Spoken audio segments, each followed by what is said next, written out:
বিষ্ণু ঈসা ইসলামের কাছে এক সাহাবী এসে বলল, ইয়া রাসূলুল্লাহ আ'তিনি শাইআন, আপনি আমাকে কিছু দান করেন, আমার কিছুই নাই। বিষ্ণু বললেন, তোমার কিছু নাই? সাহাবী বললেন, ইয়া রাসূলুল্লাহ ঘরে আমার শুধু দুইটি জিনিস আছে। কয়টা? চিল্লায় বলেন কয়টা?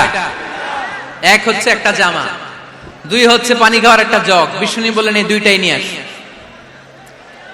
বিশ্বনবীর কথা শুনে ওই সাহাবী ঘর থেকে জামা নিয়ে আসলেন, পানি খাওয়ার জগ নিয়ে আসলেন।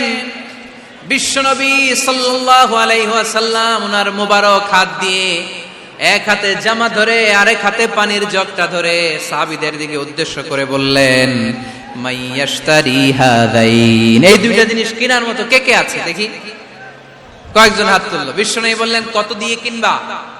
এক সাহাবী বলে, ইন্নী আশতারিহিমা বিদিরহাম, ও নবী যদিও এগুলো আমার দরকার নাই, কিন্তু আপনি যেহেতু নিলামে ডাক তুলেছেন, ইয়া রাসূলুল্লাহ ইয়া হাবিবাল্লাহ, আপনার সম্মানে আমি 1 দিরহাম দিয়ে দুইটা জিনিস কিনে নেব। 1 দিরহাম, একটা জামা, একটা পানি খাওয়ার জগ, দাম কত? 1 দিরহাম। বিশ্বনবী বললেন, না না, 1 দিরহাম তো অনেক কম হয়ে যায়, মাইয়াজিদু আলা যালিক, এর চেয়ে বেশি দামে কে কিনবা? আরেক সাহাবী হাত তুলে বলতে লাগলো, ইয়া রাসূলুল্লাহ ইয়া হাবিবাল্লাহ ওয়া ইন্নী আশতারিহিমা বিদিরহামাইন, আমি এই জামাটার পানি খাওয়ার জগটা 1 দিরহাম নয় 2 দিরহামের বিনিময়ে কিনতে চাই। বিষ্ণু ঈসা ইসলাম ওই সাহাবাকে দিয়ে দিলেন। দিয়ে 2 দিরহাম নিয়ে যে লোকটা ভিক্ষা করতে এসেছিল তার হাতে 2 দিরহাম দিয়ে বললেন, যাও 1 দিরহাম দিয়ে ঘরে খাবার কিনে দিয়ে আসো, আরেক দিরহাম দিয়ে একটা কুঠার কিনে নিয়ে আসো। শুনতেছেন? কি কিনে নিয়ে আসো? কুঠার দিয়ে কি করে? গাছ কাটে।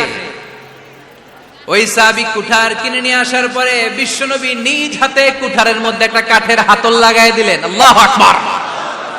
হাতল ছাড়া কুঠার ইউজ করা যাবে? বিশ্বনবী নিজ হাতে ওই কুঠারের ভেতরে একটা হাতল লাগাই দিলেন আর বললেন, লা উরিদু আন আরাকা 15 আইয়াম, এই কুঠার নিয়ে জঙ্গলে যাও, গায়ে অনেক শক্তি আছে, কাঠ কাটো, এই কাঠ কেটে বাজারে বিক্রি করো, সামনের 15 দিন যেন আমি আমার চোখের সামনে তোমার না দেখি। বিশ্বনবীর পরামর্শ অনুযায়ী কুঠার নিয়ে ওই সাহাবী জঙ্গলে চলে গেলেন। কাঠ কেটে বাজারে বিক্রি করতে করতে 15 দিন পরে 10 দিরহাম নিয়ে বিশ্বনবীর দরবারে হাজির হয়ে গেলেন। 10 দিরহাম নিয়ে বিশ্বনবীর কাছে হাজির হয়ে গেলেন। সাহাবী এসে বলল, ইয়া রাসূলুল্লাহ এখন আর আমার ভিক্ষা করা লাগে না, আমার গায়ে অনেক শক্তি আল্লাহ দিয়েছে, আই এম ভেরি এনার্জেটিক, আপনার দেয়া বরকতের কুঠার দিয়ে আমি কাঠ কেটে কেটে স্বাবলম্বী হতে শুরু করেছি। সুবহানাল্লাহ পড়েন। আমি এখন 10 দিরহামের মালিক। বিশ্বনবী বললেন, লা আইয়াহতাতিবা আহাদুকুম হুজমাতান আলা যাহরিহি খায়রুম মিন আইয়াসআলা শাইআন ফায়ু'তিয়াহু আও ইয়ামনাহু, যাদের গায়ে শক্তি আছে তারা ভিক্ষা না করে কাঠ কেটে পিঠে সেই বোঝা নিয়ে বাজারে বিক্রি করা অনেক ভালো। কারণ কারো কাছে যদি তুমি হাত পাতো, সে দিতেও পারে নাও দিতে পারে, আর কষ্ট করলে কষ্ট কোনোদিন বৃথা যায় না। চিল্লায় বলেন ঠিক কিনা? বিষ্ণু ঈসা ইসলামের অনুপ্রেরণায় এই সাহাবা অল্প কিছুদিনের ব্যবধানে স্বাবলম্বী হয়ে গেলেন। What is the moral of the story?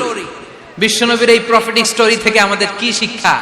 Lesson number 1, বিশ্বনবী চাইলেই ওই 2 দিরহাম দিয়ে বলতে পারতো, যাও খাবার দাবার কিনে ফ্যামিলিতে দিয়ে আসো। সে ওই 2 দিরহাম নিয়ে খাবার দাবার কিনে ফ্যামিলিকে খাইয়ে রাত্রে আবার ভিক্ষায় নামতো। কথা কন, রাত্রে কি করতো?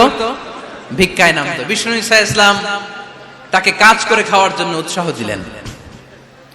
পাশাপাশি বিষ্ণু ঈসা ইসলাম পার্মানেন্ট সলিউশন দিলেন। এজন্য পার্মানেন্ট সলিউশনের ব্যবস্থা করতে হবে। অনেকে আমরা যাকাত দেই, যাকাতের শাড়ি দেই, যাকাতের লুঙ্গি দেই, আছে না নাই? লক্ষ্মীপুরে এরকম দেয় নাকি? কি দেয়? হ্যাঁ, গাড়ি, গাড়ি দেয়, শাড়ি না। যাকাতের শাড়ি, যাকাতের লুঙ্গি বলতে কোনো কথা ইসলামে নাই। এগুলো খুব কম দামি শাড়ি, যাদেরকে এগুলো দেয়া হয় তাদেরকে অপমান করা হয়, ঠিক কিনা? আল্লাহ বলেছেন, ওয়ালাকাদ কাররামনা বানি আদম, I have dignified the status of the sons of Adam, আমি আদমের সব সন্তানদেরকে সম্মানিত করেছি। সুবহানাল্লাহ পড়েন। আপনাদের চেয়ে সম্মানিত কেউ আছে? মানুষের চেয়ে সম্মানিত গোটা বিশ্বে আর কোনো মাখলুকাত আছে নাই। এজন্য যাকাতের শাড়ি দেয়া যাবে না, যাকাতের লুঙ্গি দেয়া যাবে না। যাকাতের শাড়ি আপনারা দেখছেন, এটারে একবার ধোয়ার পরে দ্বিতীয়বার পরা যায় না। মশারি কি পাতলা, এর চেয়েও পাতলা। এই জন্য যাকাতের শাড়ি, যাকাতের লুঙ্গি বলতে ইসলামে কোনো পরিভাষা নাই। আপনাকে স্বাবলম্বী করে দেওয়ার চেষ্টা করতে হবে। যারা লক্ষ্মীপুর জেলায় বিজনেস ম্যাগনেট আছেন, তারা একসাথে হয়ে একটা স্ট্রং যাকাত ম্যানেজমেন্ট প্ল্যাটফর্ম করতে পারেন, যেখান থেকে আপনারা বিভিন্ন থানায়, বিভিন্ন গ্রামে বাছাই করে করে কিছু ভাইদেরকে যাকাত দিতে পারেন স্বাবলম্বী করার উদ্দেশ্যে।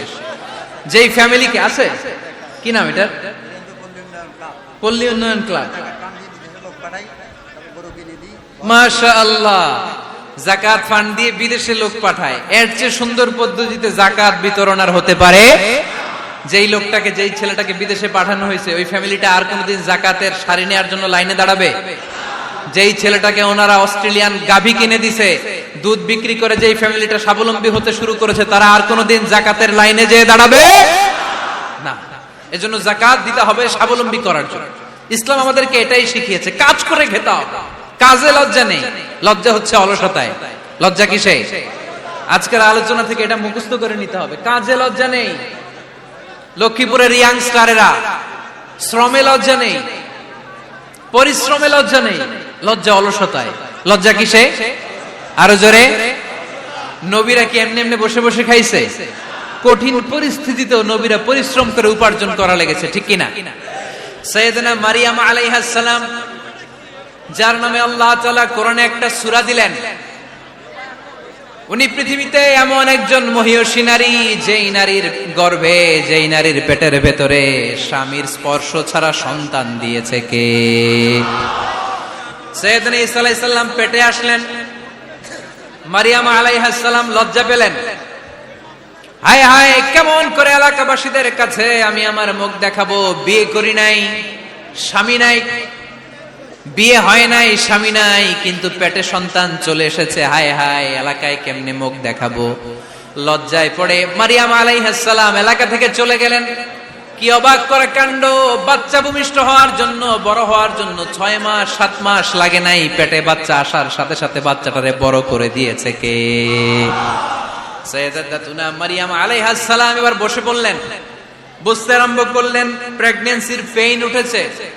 হঠাৎ করে পেট থেকে বাচ্চা ভূমিষ্ঠ হয়ে যাওয়ার পরে উনি কাঁপতে আরম্ভ করলেন। ক্ষুধার চোটে খাবার কিছু নাই, সামনে ঝর্ণা, উপরে একটা খেজুর গাছ। সাইয়েদনা ঈসা আলাইহিস সালামকে কোলে নিয়ে মারিয়াম আলাইহিস সালাম মনে মনে ভাবে, হায় রে, কেউ যদি একটু খেজুর পেড়ে দিত, এই ক্ষুধার মুহূর্তে আমি খেজুর খেয়ে পেটের ক্ষুধা নিবারণ করতাম। রব্বুল আলামিন মারিয়ামকে উদ্দেশ্য করে আয়াত নাজিল করে দিলেন, ওয়া হুজ্জি ইলাইকি বিজিযিন নাখলাতি তুসাকিত আলাইকি রুতাবান জানিয়া। কোরআন সাক্ষী, হুজ্জি ইলাইকি বিজিযিন নাখলা, এর মানে হচ্ছে মারিয়াম, কেউ পেড়ে দিবে না, একটু কষ্ট করে হাতটা উঁচু করে খেজুরের ডালা ধরে ঝাঁকুনি মারো, টসটসে কাঁচা পাকা খেজুর নিচের দিকে পড়বে, তারপর তুমি তুলে খাবে। সুবহানাল্লাহ পড়ে।